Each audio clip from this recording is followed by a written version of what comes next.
Good morning, everybody. Welcome to the Marysville Tulalip Chamber of Commerce Business Before Hours event. Today is a fantastic program with the State of the Chamber and State of the City address. We are sold out, so thank you guys all for your support and for registering early. And without further ado, I'd like to introduce our new chairman of the board for 2020, Ken Kettler.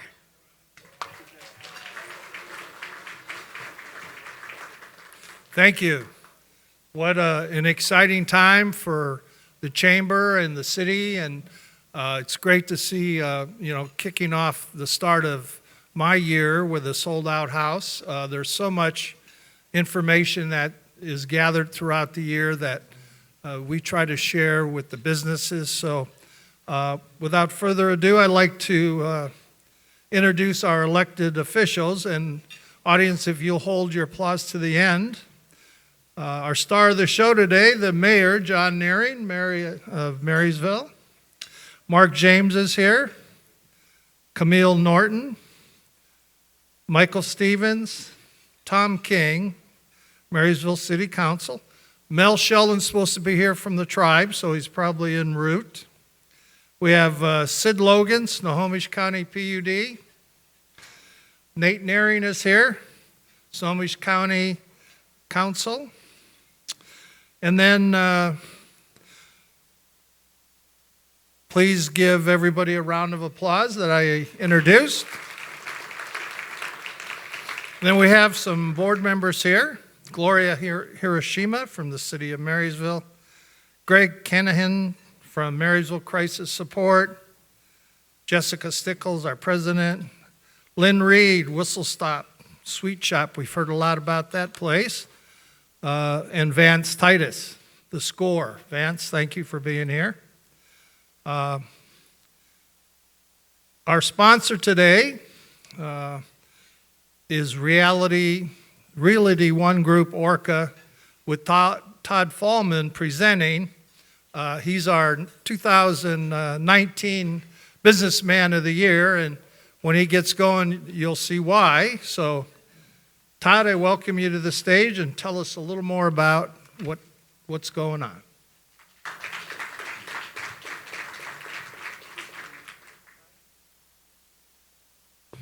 Isn't it a great day today in real estate? Thanks. It is. Thank you, Ken. Thank you, fellow members of the chamber, elected officials, and guests today. You're welcome, and I want to make sure to make you feel welcome as well. Today's going to be a quick talk about the state of the market. My name is Todd Fallman. I'm the owner and designated broker of Realty One Group.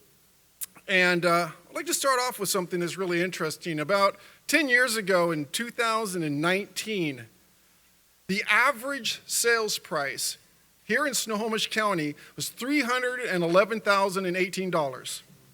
So if you were to go invest in a piece of property or buy a piece of property, about 10 years ago at the end of December 2019, the average sales price is $311,018. Last year, it ended out at $515,316.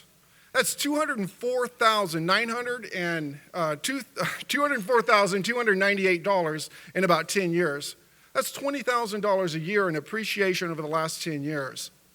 So we have been experiencing some amazing growth.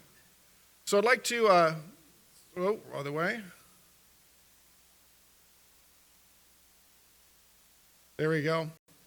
The MLS that serves our area, that provides us with the information through 21 different counties here in the state of Washington. We finished the year with 270 offices.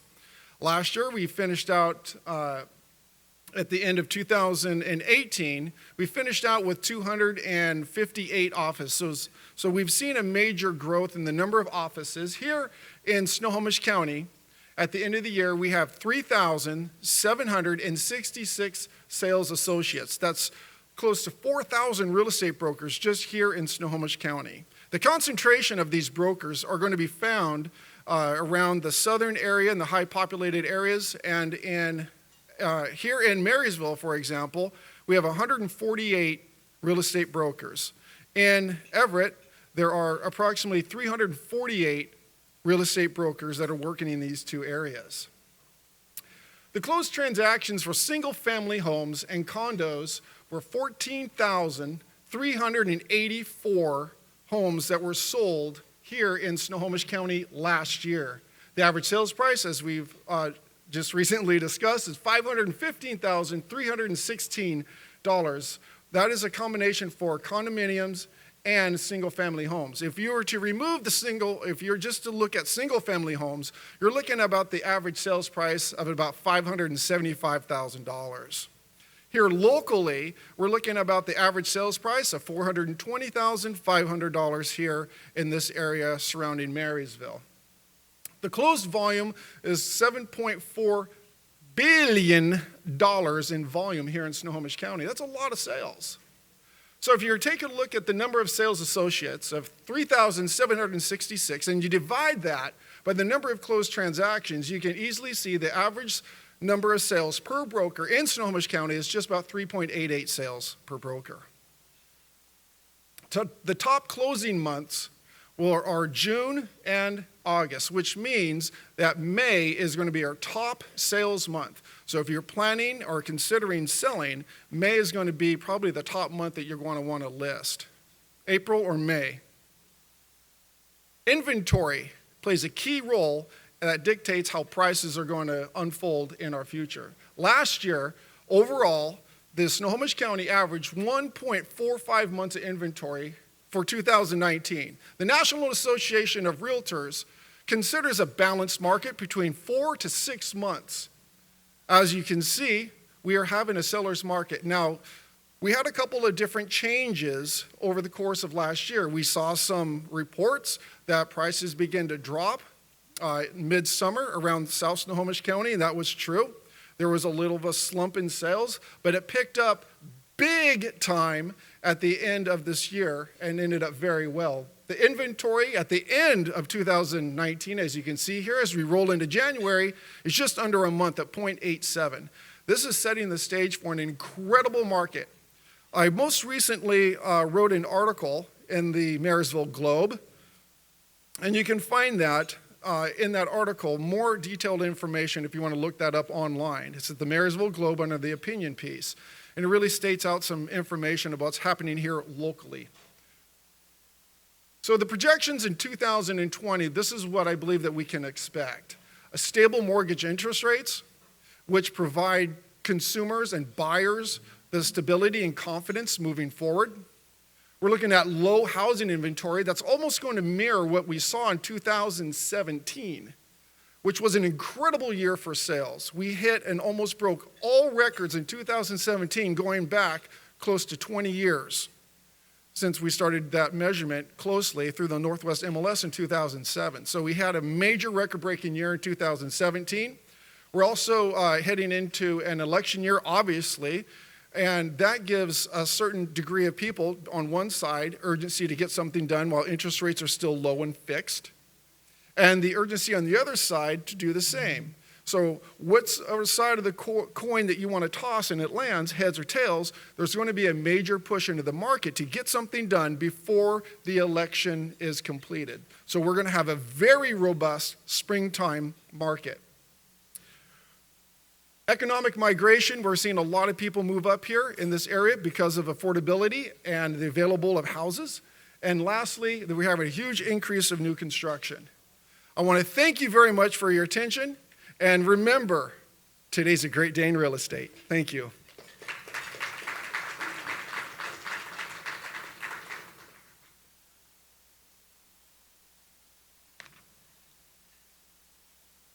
If you as a member are interested in sponsoring a future Business Before Hours event, there are many benefits, such as your 5 or 6 or 7 minutes presentation you'll be able to be broadcast on over television for the next upcoming month.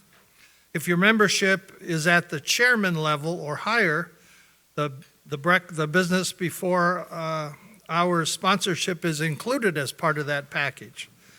So you can go to the Chamber website, or you can see Ann over at the Chamber office to find out more about those packages. Now, one of the main things that we found from our membership is what do they get the most out of with all the different attributes of the chamber. A big one was networking and being at these meetings and other events around the local community. So in an effort to continue that, we're going to feature our table networking portion of the meeting. Please help me to welcome up front our moderator from Edward Jones, Lance Curry. Nice work, Ken. Thank you. Doing great. Isn't it great to have Ken up here? So leadership's always done a good job at the chamber. So pleased to see what you guys are doing. What a great turnout today. We tried to sneak someone in yesterday. I'm like, come on in. Can't we just get one more in? No way. This is not oversold, but it's right up there to capacity. So good job. Take advantage of it. Let's go ahead and start that now with the table networking. This is where you're going to have 1 minute each to say who you are to the people at your table, and then we'll go around. I'm going to announce when it's time for the next person to speak. That's when the person who is speaking stops speaking, and then the next person goes, okay? All right, let's go. Bow, you're on. Okay, do we need one more? Do we need one more? Is that it? Do we know everybody? Did you pass your cards? All right. Good job, everybody. We'll go ahead and wrap this up, and we'll bring back our illustrious chairman, Mr. Ken Kettler.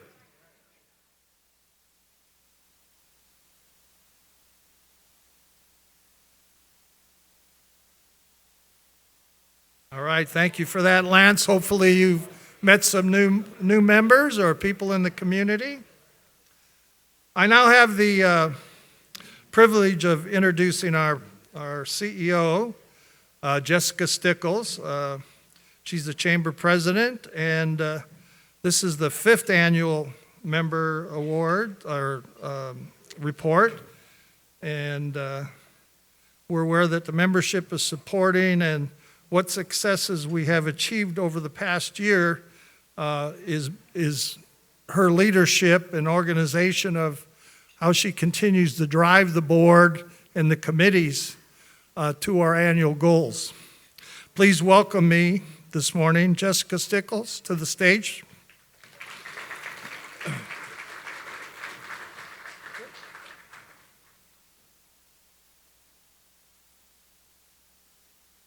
Thank you, Ken. So, welcome again. I'm Jesica Stickles, President and CEO of the Chamber for about 5 years now. I want to introduce a couple people from our chamber. This is our staff. Dave, you guys might know, is our membership development coordinator. Dave, do you want to wave to everybody? There's Dave. And then Ann is our office manager, and she's out front there. So these are some of our volunteers that we have run the front part of our office, which is the Visitor Information Center. We have about 400 walk-ins each month. And so the volunteers, they cover the front desk for us, phones, and greet the out-of-town visitors, but they also take stats for us. So every single person that walks in, they find out where they're from, what they're doing, and keep track if they're from 50 or more miles away and if they're staying overnight. This year, we elected our new board of directors. This is our 8 executive officers. We do have 22 board members. So these positions are 1-year roles, and they cover small and large business, nonprofit, and government agencies. So a good mix of everything in the community. And as you saw, our new chairman of the board, Ken Kettler, the COO of the Tulalip Resort Casino for 11 years now. And our newest executive members are Evelyn Bates from Coastal Community Bank and Pedro Gonzalez from Edward Jones. Our board of directors are a 2-year term, and our newest members this year are JJ Frank from the Marysville YMCA and Lynn Reed from the Whistle Stop Sweet Shop. And lastly from our board is our 8 ex officio board members. So they represent the many areas of the community, and at each month, the board meeting, they give a presentation and a report on what's going on in their industry. Our newest member is Commander Levering from the Everett Naval Station. Took over for Commander Burley last year, and we do currently have an open position for the church pastor representative. A little bit about our membership. So at the end of last year, we had 232 business members, which matched our membership numbers from last year, which were up 7% from previous years. That represents over 21,000 employees that we serve. And as you'll see on the screen, the locations of our members, while Marysville is about 60% and Tulalip's about 10%, that still leaves another 30% of members that are outside the Marysville and Tulalip area. This is a graph that shows a little bit about the full-time equivalent employees. So the yellow line is the US average and the blue line is ours. So you can see why the priority is so high on small business. This is our membership categories. We have 22 main business categories. They're listed on our website and in our printed directory. You can see we have a wide variety of different types we serve, but our largest industries are healthcare, finance and insurance, government and education, followed closely by nonprofits. So this year 2019, we started a new program. Last year, Dave and I researched who are our longest standing members in the chamber, and we found that 17 businesses had been loyal chamber members for over 25 years. So we created the Silver Club. Each of the 17 businesses are listed here with the amount of years that they've been members, with our longest standing being Saffron Cabin Inc., formerly known as Zodiac, and they've been members for 30 years. You'll also see silver frames on each of your tables that promote the different Silver Club members, and we were able to do a formal induction at our auction last month, and we have plans to do special acknowledgments throughout the year just to appreciate them. Our membership directory is set to go to print in March. It'll include all our current and new members. It'll also include maps of the local community handed out to every visitor at the visitor center that comes in asking for local directions. Also information on what's going on in the community, chamber events, board members, and more from different leaders. Last year, at the end of the year, we also did a membership survey. We like to do that every couple of years, kind of take the pulse of the membership, make sure we're meeting our goals. And the overall results that stood out were the largest reason businesses are renewing their membership were the connections they made.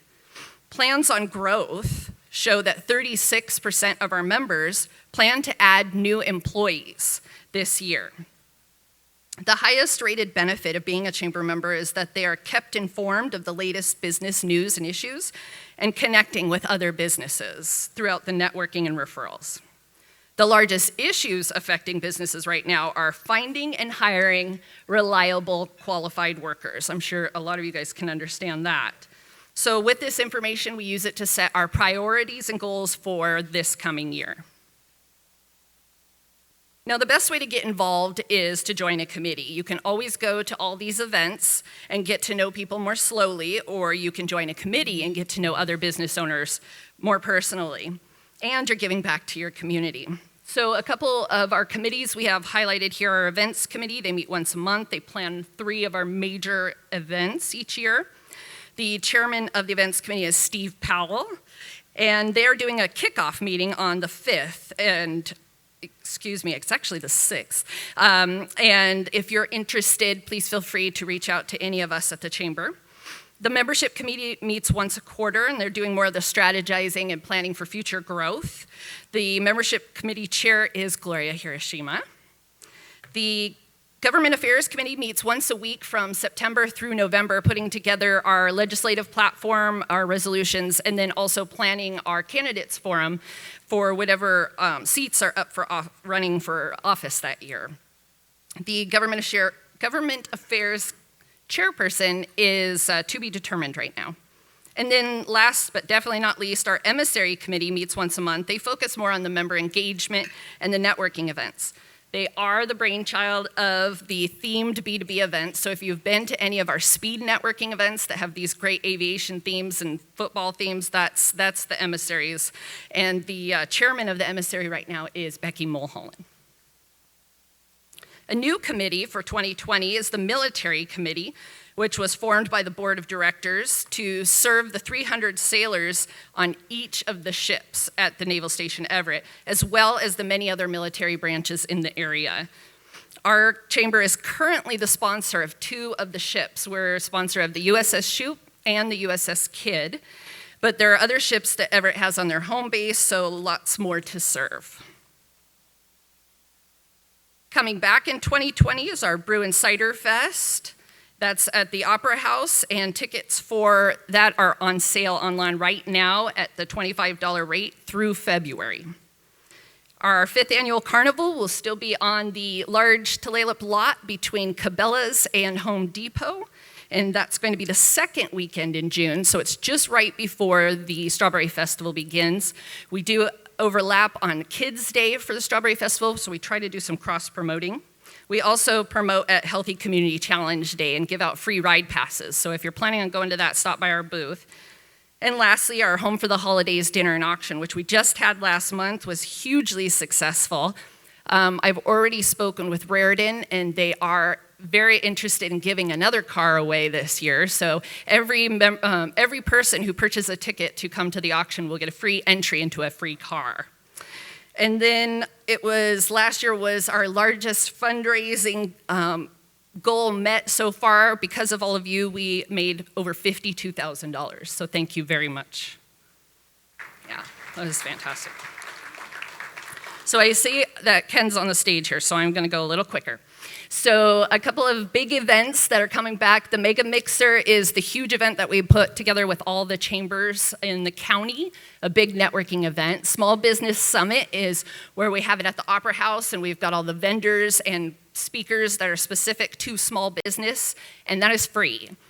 The Small Business Saturday, it's every single year right after Black Friday, and we like to support the small local retail shops, and so more on that will be coming. And then our quarterly luncheons are back again. We'll be holding them in March, June, and September. Different topics, different speakers, but the same type of format as the breakfast here. So keep an eye out. Lastly, here's our several methods to communicate with us. We do have a YouTube channel, and all of these events are all recorded and on there for reference.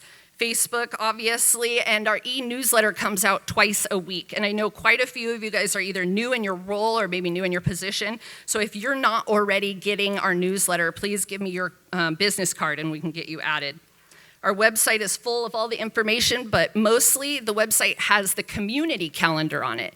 So if there are any events that you would like to attend or you're trying to plan something, check there first to make sure you're not double booking. So to wrap up, here's my contact information. If you need anything, let us know if there's anything else we can do to help your business succeed, and thank you for coming.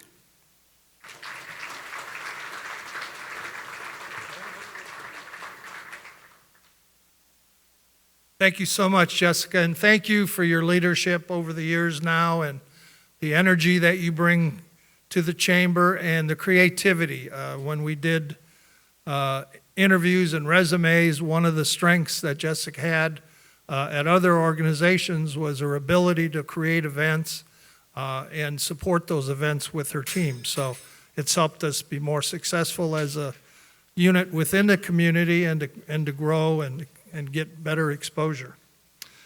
Our next speaker is the Mayor of Marysville, John Nehring, and he's going to give his annual State of the City address.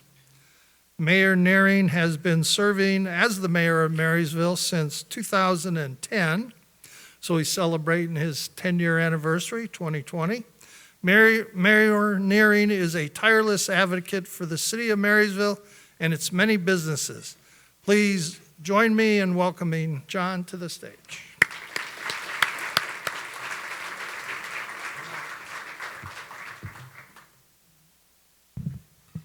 Thank you for that introduction, Ken. I want to thank everybody for coming as well. I really do appreciate it.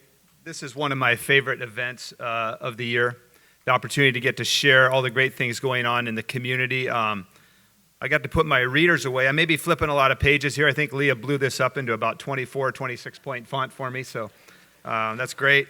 I want to thank Jesica and the Chamber Board for this opportunity and for the hard work that they do in the community. You heard a number of other introductions of great partners with the city of Marysville. I wanted to add that my good friend Mayor Cassie Franklin is here somewhere. Thank you for attending today. Cassie's doing some great things over in Everett and gave a great state of the city herself here a couple weeks ago. Mayor Russell Wida from the city of Sultan, I think I saw walk in as well. Thanks for coming, Russell. Wanted to start too by recognizing some of the really important people and partnerships. One thing I'm a big believer on is a great teamwork and great partnerships. And so our city council in the city of Marysville is really an amazing group of people that check the egos at the door and move forward as a unit seeking to do what's best for our community. So if our council members that are here, a number of them I know were introduced this morning, could raise their hands. I want to thank all 7 of them, even though I know they weren't all able to come, but thanks to those of you who are here and to the entire city council for your great work. I also want to thank Gloria and my director team. If they could raise their hands, the director team that is here. These folks do amazing work as well, along with our entire city staff. I'll often joke, I get to stand up here and brag at these type of events about all the great work that goes on in the city, but the director team and the staff and the city council, these people are indispensable to the things that you'll see here today, so I really thank them for everything that they do. A few other organizations, I have the pleasure of being on the board of Community Transit, CEO Emmett Heath and his team. Some from his team are here. I want to thank them. What a great organization and agency that is. Also Snohomish County 911, Director Kurt Mills. And several other neighboring jurisdictions and partner agencies that we have. The Tulalip tribes, our good friends at Tulalip and the board of directors there. Snohomish County, that does such great work in our community. Snohomish County PUD, which I had the pleasure of meeting with yesterday. It's represented here. City of Everett, City of Arlington. The Port of Everett, an increasing relationship there that's driving some economic development success. Economic Alliance of Snohomish County and the great team that they have there. Greater Seattle Partners, Brian McGowan, I think Brian's here. Thank you for coming. I appreciate that. Greater Seattle Partners is doing great work as well. The Marysville School District, who we partner with, although we don't have any governing authority, we do partner closely with them for the important education of our community. WSU Everett, Paul Petrie, and Everett Community College.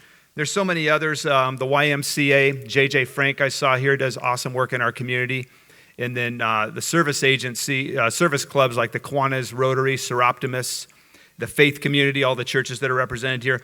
All of these folks and some that I probably missed play such an important role in this. Also want to thank my wife, Mary Ann, who was able to come this morning. It's great to have her here today as well.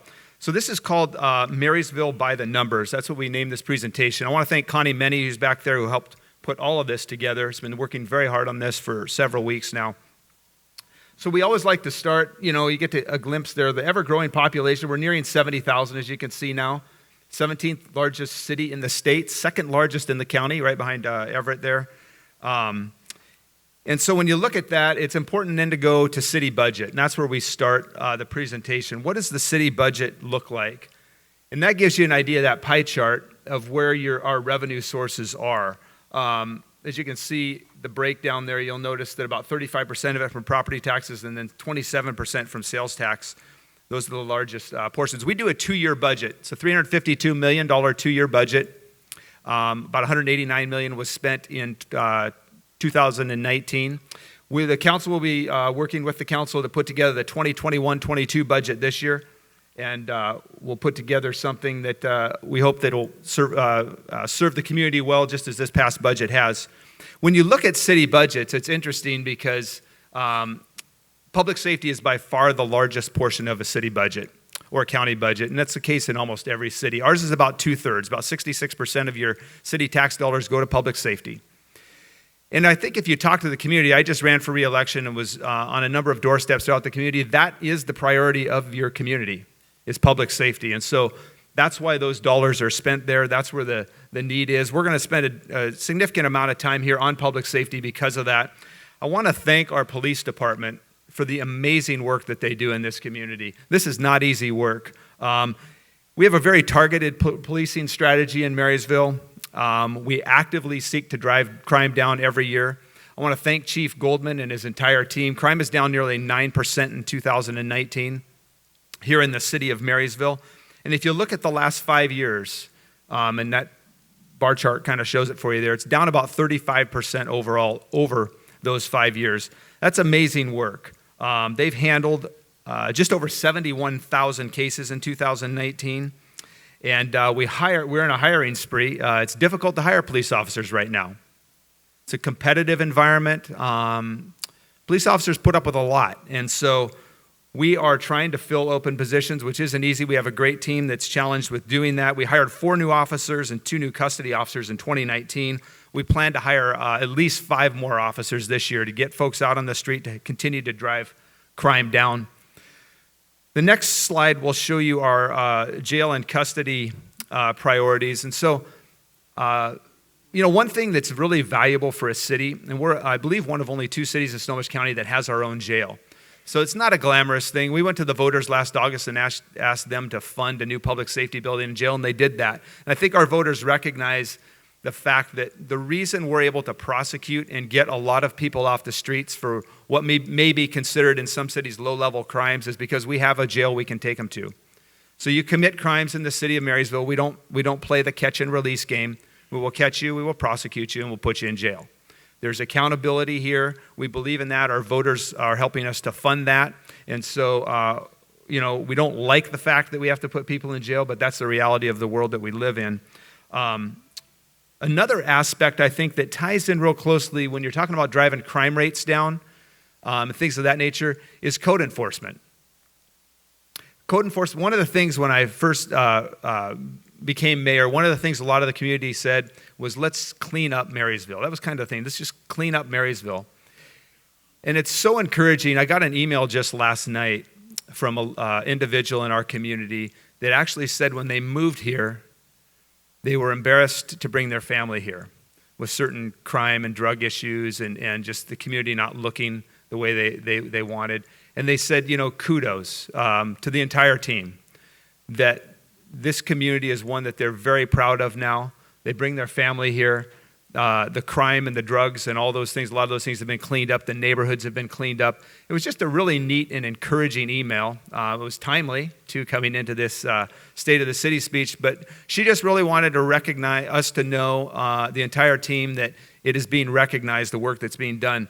Sometimes code enforcement goes unrecognized, but the hard work of these individuals is important.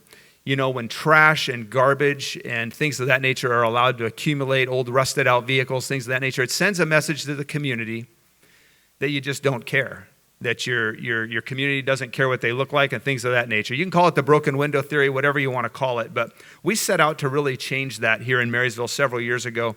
And I'm pleased to say that this team under our police department opened 367 new cases in 2019 and closed 365.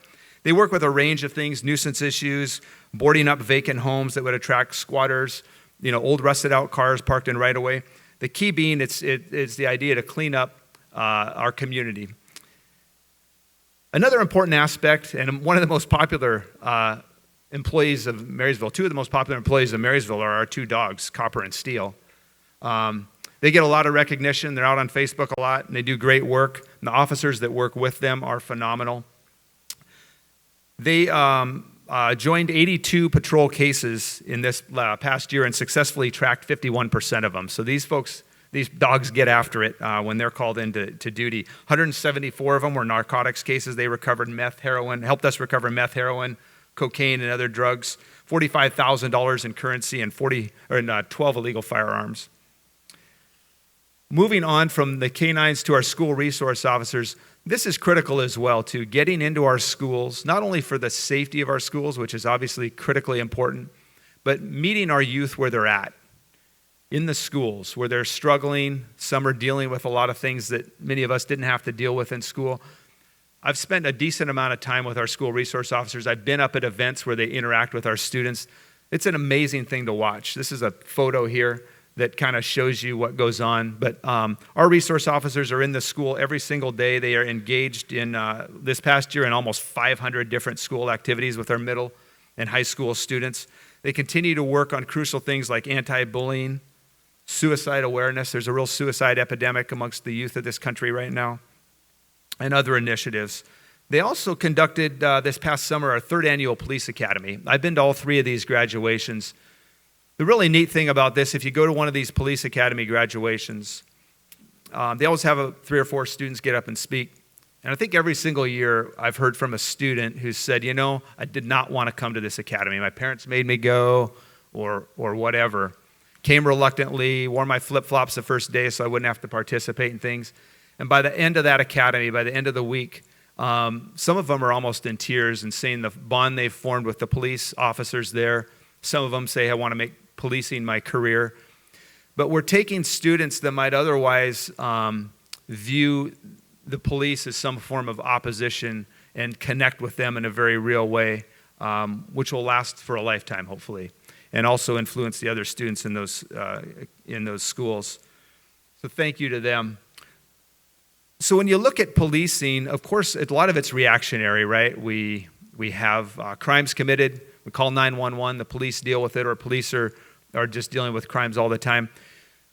We have a very proactive police department. Chief Goldman, his command staff, and his entire team look at this as a proactive method. That's our philosophy on policing. So in order to do that, you definitely have to have a heavy patrol presence, but you also have to have things like our NITE team, our PROACT team, and our property crimes unit. So what these folks do, NITE, I've been out with the NITE team. They'll go out proactively to houses that are continual problems, maybe in certain neighborhoods that have drug issues and things of that nature. They'll go check in on them. They'll see what's going on. In some cases, they've been successful in boarding up real problem houses. And the property crimes unit team is another one where we started having a real burglary problem about 5 years ago. This was formed in conjunction with Snohomish County and some other partners. So what these folks do is say, look, there's a lot of burglaries going on. We're gonna respond to those burglaries and deal with them, but how do we get at the root of what this problem is? So we added detectives and we added staff to that to say, let's get these folks off the street. And they've done that at an amazing rate. You'll see some of the stats there, total arrests from NITE, and then a number of other stats there on search warrants and vehicle prowls and all the things that have happened there. So I would tell you this, that the NITE team and the property crimes unit are responsible for driving crime down significantly in our community through a proactive method of getting bad guys off the streets and in jail and making Marysville a very uncomfortable place to commit crimes. And that's part of our goal too. We want the message to be that you come into this city and commit a crime, we're going to hunt you down with teams like this, and we're going to make your life miserable. And so we don't apologize for that. We don't want it to be comfortable for criminals. So moving on to one of the teams that I'm most proud of, our embedded social worker team. This is a rather new concept in the city of Marysville, and there's others that are doing this as well, the city of Everett, Snohomish County, that are leaders in this area. So we started this in 2018, in about close to April of 2018. The idea behind this team, and I spoke about it a bit last year, is that they go out and proactively search homeless camps, other areas where the homeless and drug addicted may be located or hang out during the day. Officer Buell and Rochelle Long do this full time, and they form relationships with these people. I've been out with them. Took a young man to McDonald's who had a drug issue. We talked with him. We took others to get an initial assessment to see where they needed to go for detox and things of that nature. And the idea is to build a relationship over a few weeks and to really, really plead with these people to get into treatment. That's how we are going to break this cycle. This drug problem that we have nationwide, no matter what city you go to, you're going to find this to some degree or another. And so, yes, there's a police response that I'll talk about in a minute, but when we get them off the drugs, hopefully to some level of self-sustaining life, that's when the problem starts to go away. For you, the taxpayer, it's far less expensive than cycling them through court and jail over and over again. For the citizens of the community that don't want to see these people wandering our streets, begging for money at gas stations and things of that nature. So that's what this team's designed to do. Now, we do have a carrot and stick approach here in the city of Marysville in that they will be fairly patient, but at some point, if the offer of help is not accepted, and the help being we'll get you into detox for 3 days, we'll get you into an inpatient treatment program, 30, 60, or 90 days, whatever is determined that you need during your initial assessment, wrap 3 to 6 months of temporary housing and services around you after that, and try and get you a real crack at life. If that's not accepted, then we will prosecute all of your outstanding warrants, including illegal trespassing, and there's a good chance you'll land in jail. Again, that's more expensive and it doesn't deal with the root of the problem, but what we're not going to do is allow you to continue to break into stores and illegally camp and do things of that nature. So I want to list off some stats here that this team has done since they've been brought on. 207 initial assessments, 55 detoxes, 19 mental health evaluations, 105 people have been taken off our streets and enrolled in inpatient treatment. So far, 55 have graduated from drug treatment. 113 have received temporary housing. They've had 1,997. We'll just round it up to 2,000. I'm sure they've gotten 3 more since I wrote this. We put this stat on here. 2,000 total encounters and 327 new clients. Amazing work. These people work hard, and they're trying to make a real difference in lives. I'm going to share just real briefly a story about an individual who communicated to me through somebody else that she was probably the last person that cared about her ex-husband who was out in the streets. And he had been offered this help. He had refused it over and over again. He had been prosecuted and put in jail. So he knew we meant business.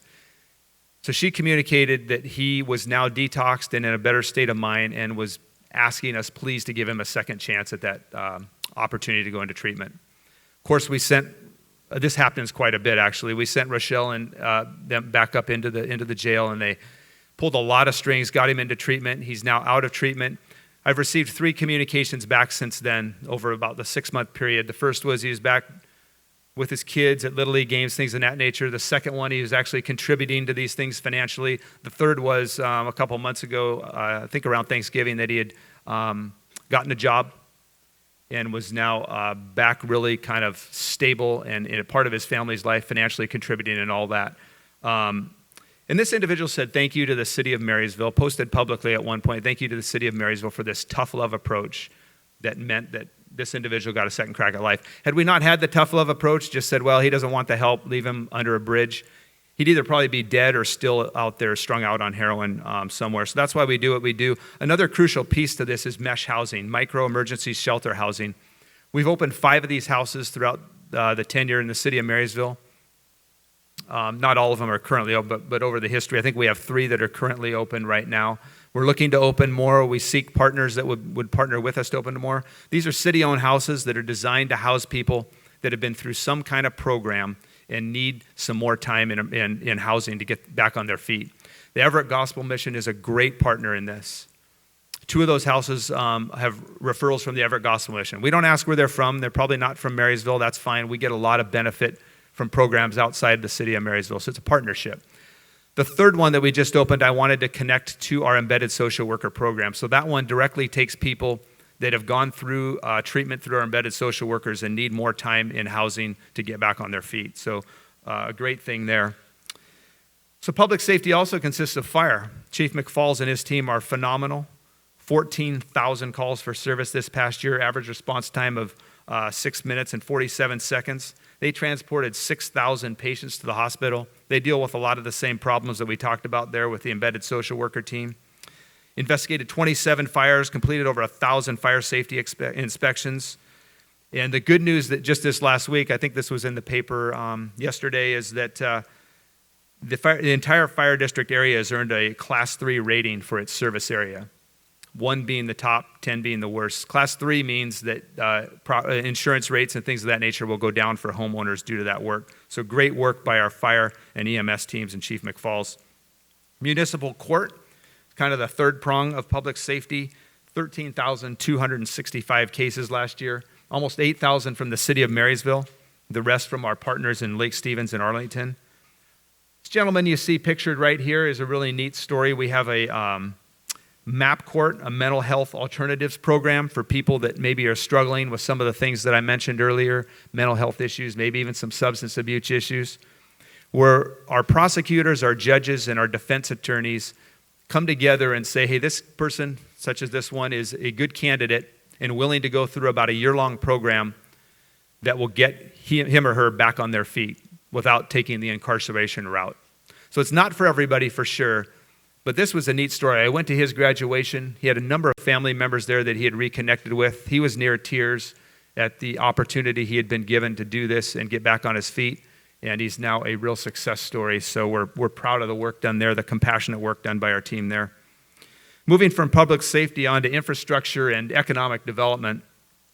Some of the main highlights, we always like to show the new businesses that opened in 2019. There's a great list there. We're at the Chamber of Commerce, so the Chamber is heavily involved with a lot of these businesses. We love the fact that new businesses are opening every single year in Marysville. We've got a lot of growth here, a lot of new opportunity, and a lot of small businesses and medium and large-sized businesses as well. Coming in 2020, right there you have those.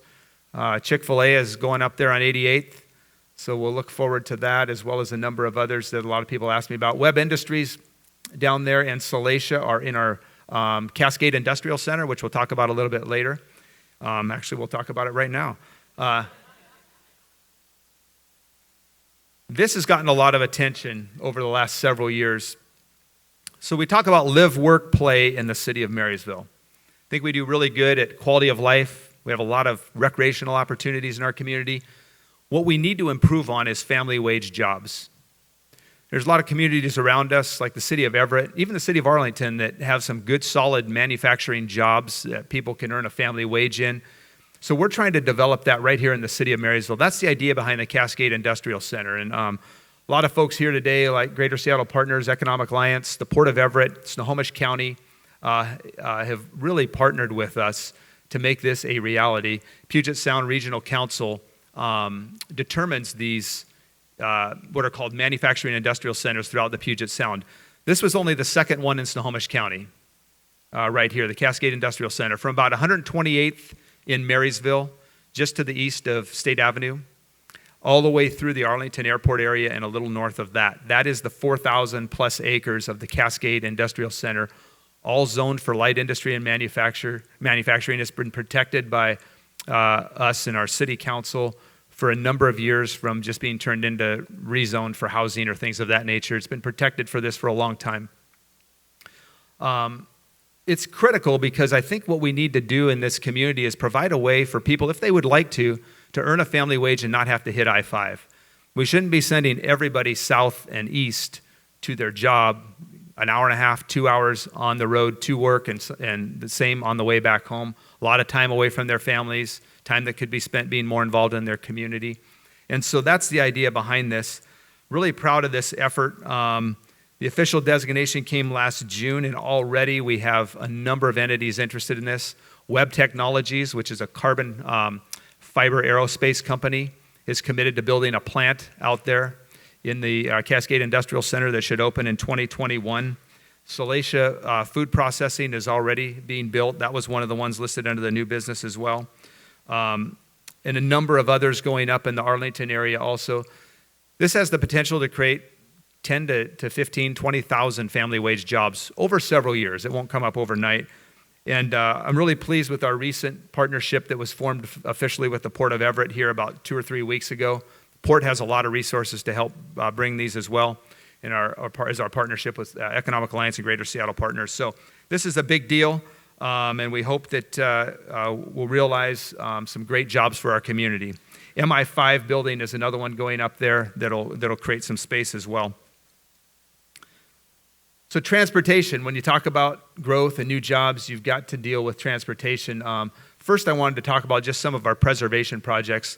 The voter-approved transportation benefit district that happened about 5 years ago is paid off. We're able to put about $2 million a year into maintaining our roads. Think about this. Marysville goes from the Sunnyside area all the way south there, right, close to the trestle, all the way north, about past the the Costco area to the Everett Clinic and all that on the west side of the freeway, and all the way to 164th on the east side. And then we go from the freeway all the way up east to Highway 9. That's a ton of road miles. We're one of the longest cities in the area, and we have a ton of road miles. What we noticed during the recession, what a lot of communities notice, if you don't maintain these roads, you have very expensive rebuilds. And so this transportation benefit district allows us to maintain our roads and keep from expensive rebuilds. And it also allows us to do a lot of proactive improvements as well. So pleased with that. And those are some of the projects that we'll have for that and that are coming. Then we talk about what improvements are being made. So we have significant new improvements coming. Among them is the First Street bypass. If you drive by First Street like I did yesterday, right now, you'll see workers out. You'll see this being constructed right now. And over the next several months, you'll see this completed here as we get into 2021. This is part of a long-term plan that will connect with the new interchange coming to I-5 and 529. There's a little diagram there on that. And so this is critical to Marysville. It'll be our only way in and out of the city around the train tracks. People will come in. It'll help divert a lot of the traffic that's led to a failing interchange there at 4th Street, the Marine Drive interchange. A lot of people, where our growth is in the sunny side and the east side foothills, will be able to use this interchange, come in over the bridge, turn right on that new First Street bypass, and head straight up into the sunny side neighborhoods or up towards Highway 9. Absolutely essential. Along with this comes a new lane on I-5 from North Everett to Marysville. So the city of Everett has been a great partner in this project. This will kind of all fold into one massive project that will help alleviate a lot of the traffic, both on I-5 and in that downtown part of Marysville. We're really excited about this. This will start in 2020. The First Street bypass is going now. The interchange will start in 2021. Hopefully the whole thing will be done by around late 2022 or 23.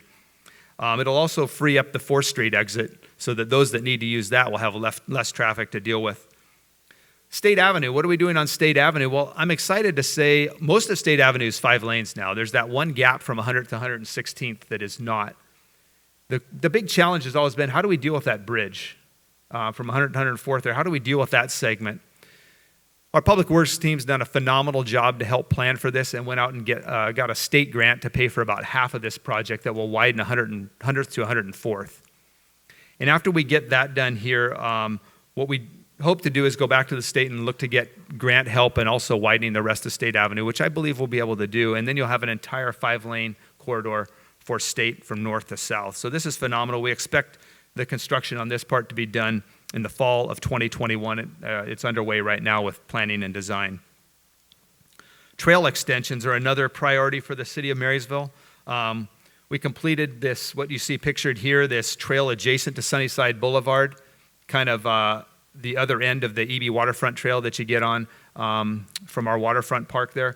This is a great trail. If you haven't had an opportunity to try it out, I would encourage you to do so. We're grateful for the state. They partnered with us in this trail and in the entire EB Waterfront Trail, which is one of our most important and most popular walkways. We're also grateful for the Bayview Trail. I go on Bayview a lot. It's up near my house. There's always a lot of people on Bayview, no matter what the weather, certainly in the spring and summer. We're grateful to the state also for partnering with connecting Bayview to Centennial Trail. This is going to be very exciting. So eventually you will be able to get on Bayview in Marysville and connect directly to Centennial out north. The state's partnered with us in that. The funding is there. It's been delayed from 2020 to 2021 due to I-976 and some of the state backfilling they're doing there, but we'll look forward to getting that here as soon as possible. And then south of Harborview Park, we'll begin construction on an east trailhead there and on Olympic View Park, which was also a partnership with the state, which we're really excited about. This park will feed down into that area by Sunnyside. Will offer a lot of opportunities and a lot of great views and another place for you to enjoy recreation. I don't know how many of you either played on Cedar Field or had kids play on Cedar Field. I know Tom King from our city council, I think he probably played on it and coached on it. I got the opportunity to coach a lot of teams that played on Cedar Field throughout the years as my kids were growing up. This is a great community asset. A lot of history behind Rudy Wright Memorial Field or Cedar Field, and this thing was getting really run down over the years. We had lost the lights. Some of them had blown over. They were no longer safe, so NITE ball had been taken away from our little leaguers. The grass and the whole area had been chewed up really badly. It was just in bad shape, so we set out to figure out how do we help fix this as a city. I want to thank our partners from Snohomish County Council, who got some funding for this for us. Also, the state of Washington was a significant partner in this. Marysville Little League themselves raised money as well, and then the city of Marysville is paying for about half the cost to renovate Cedar Field. So what you'll have here is a new fully turfed field with brand new lighting. So we'll have the return of night baseball. We'll be able to play in the rain. I know when I was coaching, we were dumping Diamond Dry by the bucket load out there about every week. A lot of games were canceled. That won't be the case anymore. So I invite you to join us on Saturday morning, March 28th, to kick off the Little League season and cut the ribbon on this. And finally, the Civic Center right here. This is probably the largest project we've had in the city of Marysville. In 2018, the citizens of Marysville voted to fund a new public safety building to house not only a jail, but also our police officers in our court. And so this was significant. The old public safety building was built in the 80s when we were a community of just over, right around 10,000. We're almost 70,000 now. It's just not functional for a city our size. The support of the voters on this is essential. Along with that, we will have an entire civic campus here, so we're going to consolidate most of our city offices there. The rest of the building will be funded primarily through the sale of City Hall and courts and other buildings that we won't need anymore when we consolidate here, as well as some capital savings that the council and I have saved over the years. This will be an energy-efficient, fantastic new building, a one-stop shop for our community, another heavily impact on the revitalization of our downtown. I think it'll be a building the entire community can be proud of. We'll have kind of a Winter Street in front of this as well, which will be drivable. We can also close it off for great community festivities and fun events and things of that nature. So look forward to that construction starting here and in about 2 years being completed. Mayor's Task Force on Growth Management is something that I just started for 2020. I'm really excited about this. As I was out doorbelling this past year, a lot of the community is just thrilled with the things that are going on in public safety and a lot of the exciting things that are going on in our community. One area that I heard from citizens is, hey, we know we're going to grow. We get that. That's part of living in a vibrant region that people want to come to. We just want to make sure we grow and respect our values, our neighborhood values, our community values. So that's what this task force is designed to do. It'll weigh in on a lot of these issues that are before us here as we begin the process of our 2023 comp plan and we look at how we want to grow as a community. So it's heavy on representation from just at-large city members, 5 city residents that really don't have a connection to the community, that'll offer diverse views. I'm really looking forward to their input as well as those from council members and planning commissioners. This will really help inform our plans for growing in the future in zoning and transportation networks, population targets, and all the future development in the community. I'll close with quality of life. As we continue to grow, we want to maintain a quality of life of free and low-cost events for our community. We provide an amazing number of those, from fishing derbies to concerts in the park, music in the park, and things of that nature. So I'm really pleased with that. Another thing that we've done, and I think that is really critical, is the Cedarcrest golf course success story. A lot of communities are having to close golf courses. They're expensive. There's not as many golfers out there as there once was. We have tried for a number of years, a number of different things, and I think we've kind of hit the sweet spot now. Cedarcrest had a banner year in 2019. The golf course brought in nearly $1.3 million in total revenue, 18% ahead of 2018, and 13% of the budget we had set out for 2019. Why that's critical is that means that there's not much of a subsidy coming from the general fund anymore. Golf is paying for itself, and we're able to invest back in the course as well. And the Opera House as well, another asset, the only building on the historical register in Marysville. If you haven't attended the Opera House for an event, I would encourage you to do so. Great sold-out events a number of days throughout the year, and it's just a fun building to be in and be a part of. We also had our first 4th of July fireworks show last year. It was a ton of people there, and I think I stayed there till almost the last car got out of the lot and heard a lot of conversations about what an amazing show this was. I had people saying they'd moved here from Illinois and other areas, and they never have seen a show like that, and so it was just awesome to be able to put that on for the community. We also have sports leagues, the Ken Baxter Community Center with about 16,000 classes, and a number of other things in our community. So I want to thank finally the volunteers in our community that really make a lot of what we do possible. I mentioned the service clubs, Rotary, Kiwanis, Seroptimus, the YMCA Boys and Girls Club, of course, all the faith community that does so much to connect with our community and so many meaningful things that go on. And so I want to thank you finally all for coming, all that put so much into our community. It's really an honor and a pleasure to serve as mayor of Marysville. The volunteer spirit, the spirit of this community is second to none. And I don't know if there's a question or two, but I'm happy to take those right now if we have one. I'm happy to stay afterward and answer any individual questions you have. Does anybody have a burning question right now? Great, we answered. No burning questions. Oh, we got one down here. Shoot, I was almost out. No. It's going to, Chief McFalls, no burning question. Okay. Thanks. Just curious on what's the time frame that's for the additional exits coming up off that's going to be going up on towards on State Avenue?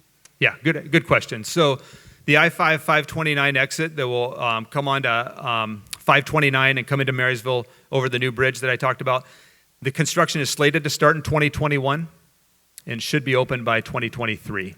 That's the time frame. It's all state funded, so we're kind of at their mercy on their time frame. But the other one, one out at 156th, which will receive a full interchange as well. Now it's just an overcrossing. We'll get a full interchange there, fully funded by the state's Connecting Washington package. That's slated for the 2025 to 2029 time frame area. Yes, sir, Todd. One more real quick.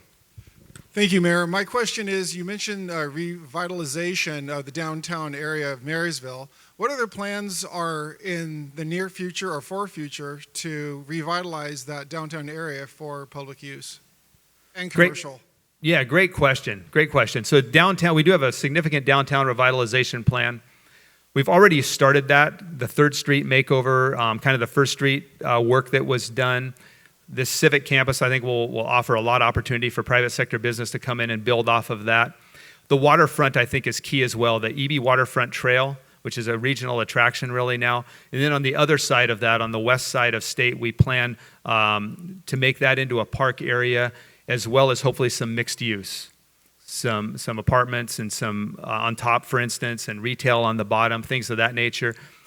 We have on 3rd Street some great cultural core type businesses of our community, even new businesses that have come in, like Five Rights Brewing, which is very popular right now. A number of others like Hilton Pharmacy and Osterwick's Bakery that are there right now. So we want to protect those, enhance those, as well as provide new opportunities on our waterfront and kind of up through that new Civic campus area. Downtown revitalization and a whole downtown master plan is available right now. And part of that Mayor's Task Force on Growth Management will include how we tweak that downtown master plan and look to the future. So really good question, Todd. Well, I want to thank you. Jessica, I'm only 1 minute over. I'm only 1 minute over. And that was because of Todd's question. It was a good question, though. Thank you all for coming and for all you do for Marysville.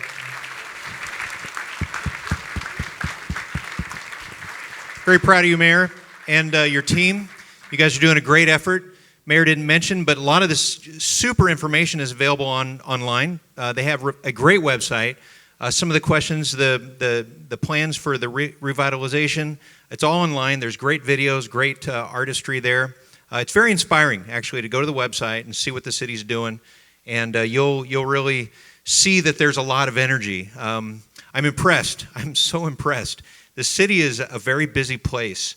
Our leadership in Marysville is doing way more than you realize. It's just mind-boggling almost. So give them a lot of credit. I'm not exaggerating. They're phenomenal, and they're really doing a great job. So we're very impressed with everything you're doing, and you and your team, and thank you so much. All right, let's get some new members down here in the light. It's very bright, by the way. I don't know, Ken, did they do something different? Because I'm like blinded. Wow. New members, though, come on down and introduce yourself. We're going to have members from, representatives, please, from Tulalip Fire, Starline Luxury Coaches. Come on down. Come on down.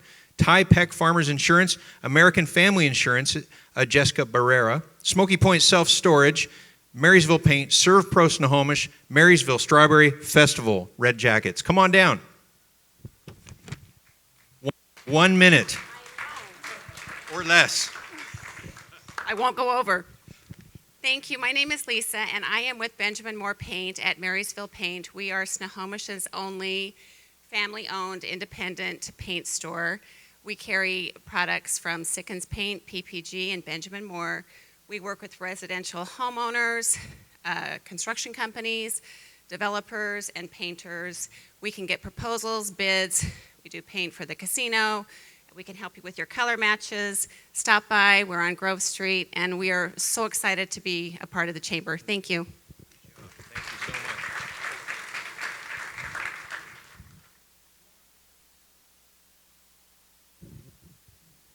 Hello, my name is Alice Van Beek, President of Marysville Strawberry Festival. With me today is Sandy Phibbs, our Assistant Treasurer, and Tom King, our Vice President.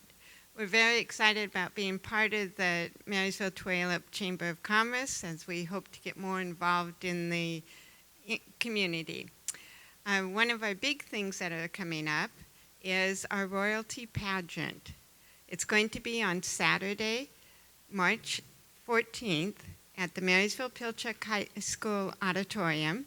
We have 10 wonderful candidates that are running for the 3 senior royalty positions, and we also have 3 junior positions.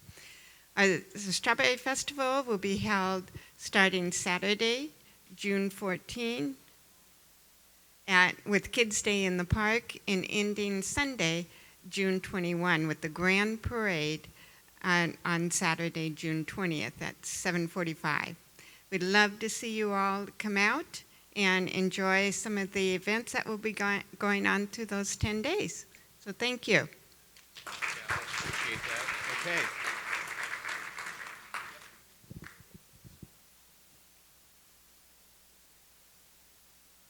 Hello, my name's Ronnie. I'm with Starline Luxury Coaches. A little bit better. Out of Seattle. Gladys it's a women-owned company. She's been running for about over 20 years. We've got about 95 coaches in between Washington, in between Seattle, Yakima, and Wenatchee. We've also just opened up our new yard up here in Arlington. So we've got about 15 coaches running out of the North End now, which before we'd have to come from Seattle to get up here. But now we've got about 15 coaches running out of the North End here. So thank you very much. Good job. Congratulations. Thank you, new members. Glad to have you here. If you will, just take a moment to find one of these new members and introduce yourself and make them feel welcome. And maybe you'll be able to start a business relationship. So good job. At this time, we've got these showcase tables, so they also get a minute. By the way, over here on your way out or your way in, you probably saw those coming in. On your way out, take some time to grab free stuff and just find something there useful. Great information. I'm going to have representatives come on over and grab the mic from me. You each get about a minute, and we're excited to hear what you have to say. All right, well, thanks for the opportunity to give a minute. Dave Hall with the City of Marysville, Parks, Culture, and Recreation. And the mayor already plugged us very well in his speech. But a couple of things he mentioned. He said live, work, and play.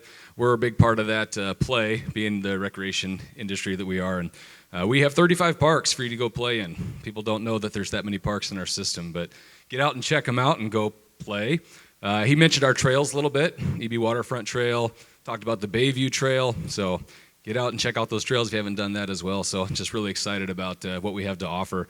In addition to that, we have a lot of recreational activities.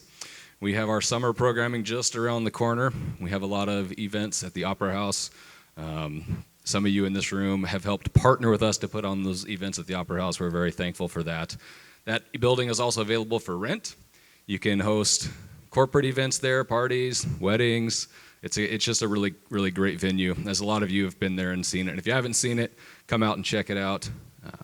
It's not too late to sign up for spring soccer. If you got kids, that's just around the corner as well. So anyway, thank you, and come enjoy your Parks and Rec. Thanks, Dave.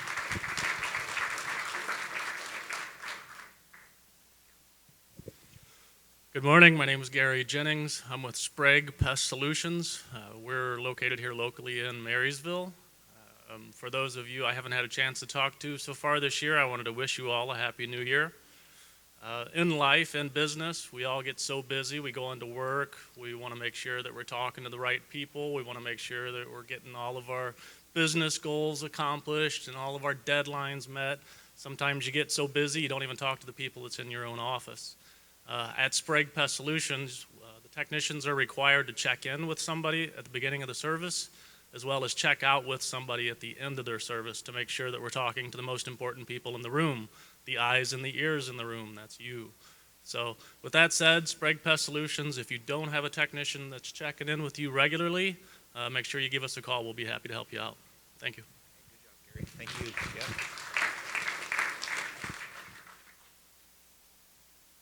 Good morning. My name is Ashanda Haley. I'm with the new memory care opening up here in Marysville. It's called Fieldstone Memory Care of Marysville. And it's right now we're projected to open around April 1st. And we've already been taking deposits. If you guys would like to come tour, we are able to do tours right now. Still working out of a construction trailer, which that's a whole nother story on working out of that. But definitely excited to be a part of Marysville. This is something that was much needed here. There's not too many memory cares. They're just dedicated for Alzheimer's and dementia between Everett and Mount Vernon. So definitely excited to be back here in Marysville. So thank you and have a good day. Good job.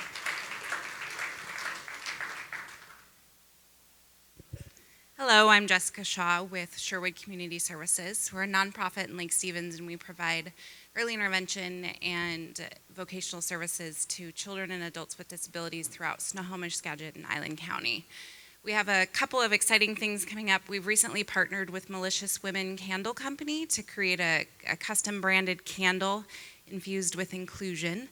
We have them available for $20 cash over at the table, so feel free to come see me after today. And then also, we have our annual fundraising event coming up on March 20th. It's our annual Wine and Dine. We do have some sponsorships still available, so we're going to be sending out an invite to over 500 people next week. So if you'd like to get your brand on our invitations, let me know. Join Whistle Stop Sweet Shop. They are our dessert sponsor this year. So if you're interested in that, just come and see me afterwards. Thank you for believing in abilities with us. Okay, good job. Thank you. Thanks so much.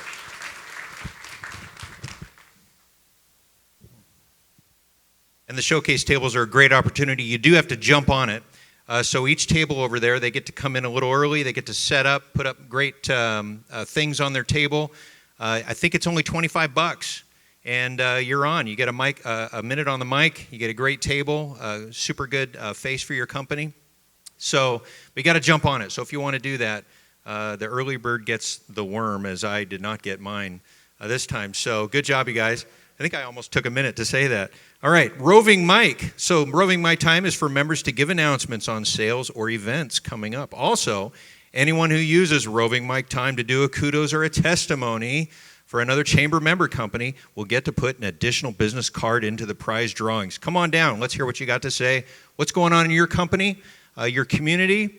What are you partnering with? What are you excited about? Is an event coming up? Todd's going to grab the mic. Here we go. Good morning, Todd Fallman, owner, designated broker, Realty One Group. And I have an amazing announcement. I brought with me today my office, and I'd like to take a quick moment to introduce each individual. Over here, we have J.R. Tungate.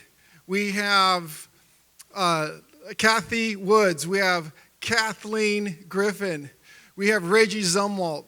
We have Jermaine Hargrove. We have Marianne Griffin. We have Vance Hill. We have Lynn Kalinlin. We are growing to meet the needs of the desires and for home ownership here in Marysville. So if you are interested in buying or selling a home, come and talk to any one of these beautiful, great brokers. Thank you very much. Thanks, Todd. Good job. Nice job.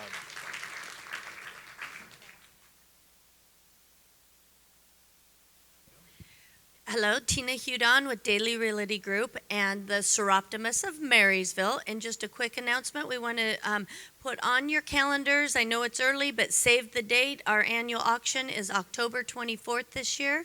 So we just wanted to put that out there. But if anyone is interested, we are having a very fun event coming up on February 20th. It's a bunco here in Marysville, and we'd love to have any of you participate. It's a great time. Thank you. Good. Thanks, Tina.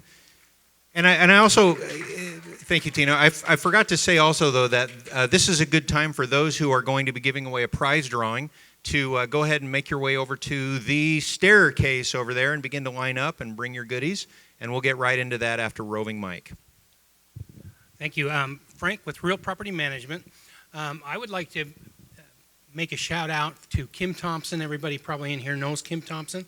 What an awesome person as far as not only her business, for mortgage or mortgage company. But also, if you need to know anything about the military, about you need some help in a presentation, Kim is on top of it. I've used her, and she's got me connections before in our real property management.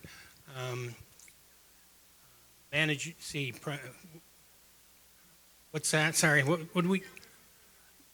Yeah, North Sound Business Leaders Referral Group.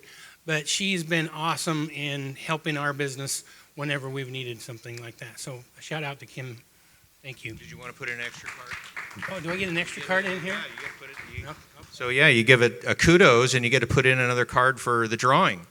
And there might be some chocolates. I know I brought some. Oh man, alive! Here it comes. What else? What else is going on? Anyone else have a shout out? An event coming up? I'm going to just say no and probably make my way to the stage. Probably a good call. Hold on one second.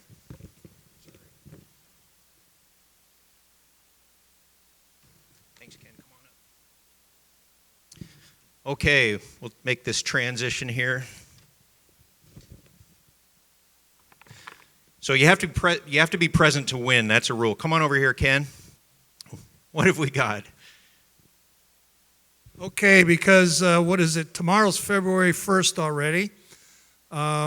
We'd love to have you come back down to the resort for part of Valentine's weekend. So it's kind of a combination package for $50 gift certificate at Cedars, and then two upfront tickets for Michael Bolton on Saturday, February 15th. So, ladies and gentlemen, if you need a surprise gift or you want to extend that Valentine's weekend with your significant others, this is it.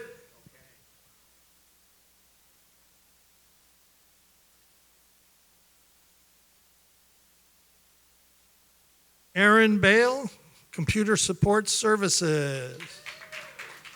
Okay. Way to go, Aaron. Wow. Okay, who's next? Come on up.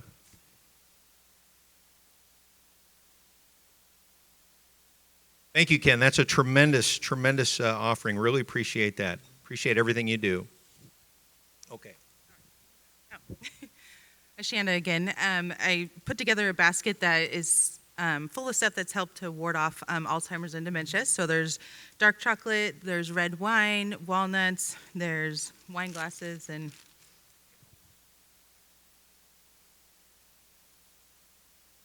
Doreen Hutchins. Is Doreen here? There she is. Hey, good job. Okay, you can keep that. Thanks.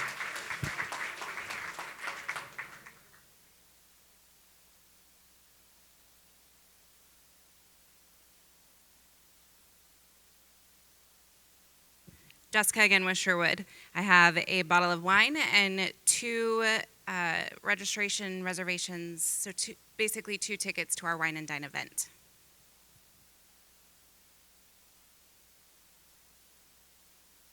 Fern Herbert. Fern, she's here. There she is. Good job. Thank you so much. Next person, go ahead and come on up.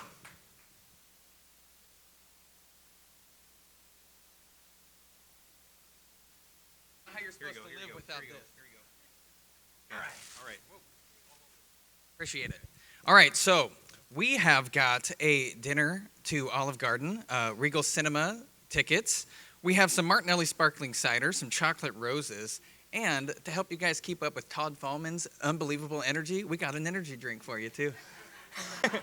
All right. The winner is Belinda Ritchie.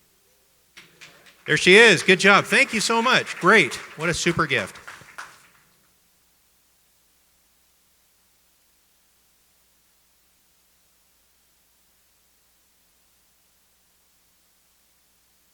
We want to be able to give you an opportunity firsthand to experience what the Marysville Opera House has to offer. So we are giving away 2 tickets to the internationally acclaimed Pearl Django on Sunday, March 8th at 5:30. It's a fantastic venue.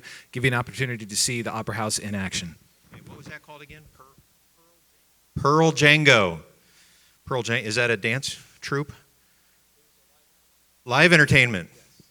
Okay, I don't have my glasses, so here we go. Want me to read it? That would be Jay Skelly, branch manager. Jay, there he is. Where's he? Jay, are you here? Is Jay still here? Jay, oh man, you missed out, buddy. You missed out. All right, let's try again.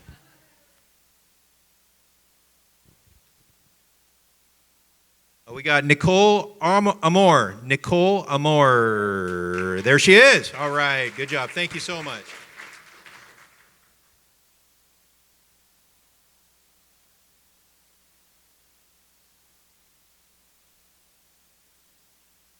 Good morning, Renee James with Hometown Value Savings Magazine. So just want to say if you're looking to promote your business, we'd love to help you. Direct mail to 30,000 addresses quarterly, full color, family friendly magazine. I have a gift card for Beef Jerky Outlet, one of our fabulous clients.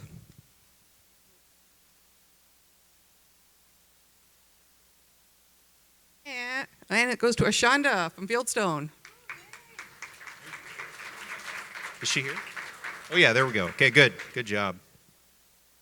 Thank you, Renee. Good morning, Todd Fulman, Realty One Group Orca. Today we have some really great storage container because if you're running out of storage in your house, we can find a bigger house for more storage. We also have a microfiber cleaning cloth in here because real estate can get messy at times, but we know how to clean it up. Also inside this wonderful storage container, you're going to find some hot pads because we have the hot deals. So I have a note on this one that says, this is how I roll. Let's pick a winner.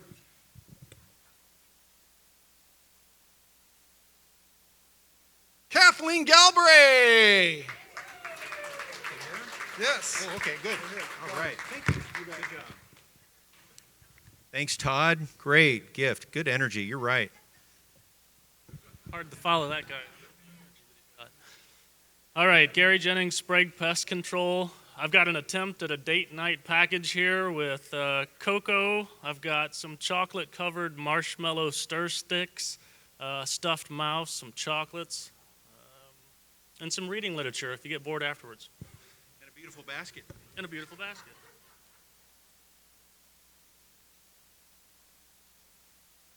Oh, Renee James, Hometown Values. All right. Good job. Thank you so much. Good job.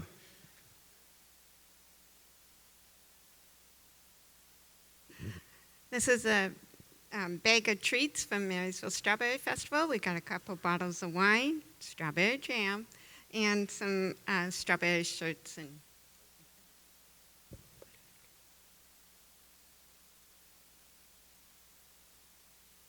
You can't draw your own card, can you? They made that rule. Michelle Armstrong from Citywide. Michelle. Is Michelle? Okay, there we go. Good job. Thank you.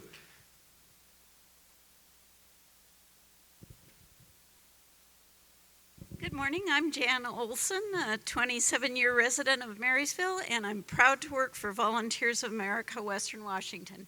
If you don't know what we do, you should look us up on the website. We serve clients throughout Snohomish County in many, many different ways.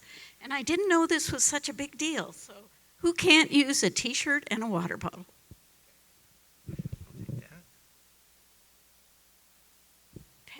Pat Harding. Pat Harding, there she is. All right. Thank you so much.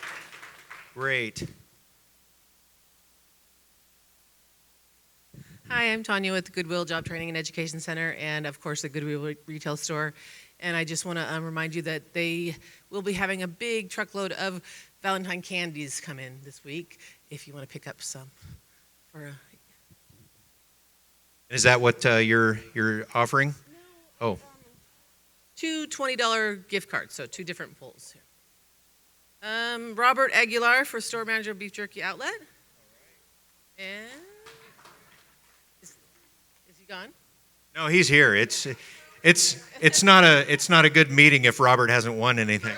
I know. Jennifer Ashlock from Puget Sound Energy. Jennifer here? Yes. All right. Thank you. Good job. Any others? Any more? Kim, are you doing one? Kim's got one. Here she comes. I guess I'll do mine in the interim. I'm Lance Curry, and I have one of the Edward Jones offices here in town. I'm excited to help you with your goals financially. And if you're a business owner, you've got a 401k, you've got a simple IRA, a SEP IRA, maybe a pension, and you really want to turn those things on. I'd love to help your employees get really excited about that. So come talk with me. I'm giving away a bag of chocolatey mess to go along with Todd's cleaning supplies, probably. So anyway, that'll go to Greg Canahan. Greg, are you here? Greg's not here. Oh, all right. Somebody else. Those are Lindor chocolates, too. Yvonne? Sepulveda. Okay, we did it. We did it. Good job, Yvonne. Thank you. Yep, I'll just take that. Yes. Okay, you can have that. Yes. Good morning, Kim Thompson with Prime Lending. And, we're coming up on February, the month of love. And at Prime Lending, we think you should love where you live. We have loan programs that will help you to purchase a home and to finance those renovations into it, or to refinance the home you're in and love it. So if you have any questions about refinancing or purchasing, please contact Kim Thompson with Prime Lending, Home Loans Made Simple.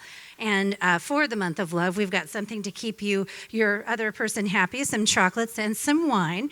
And our winner today is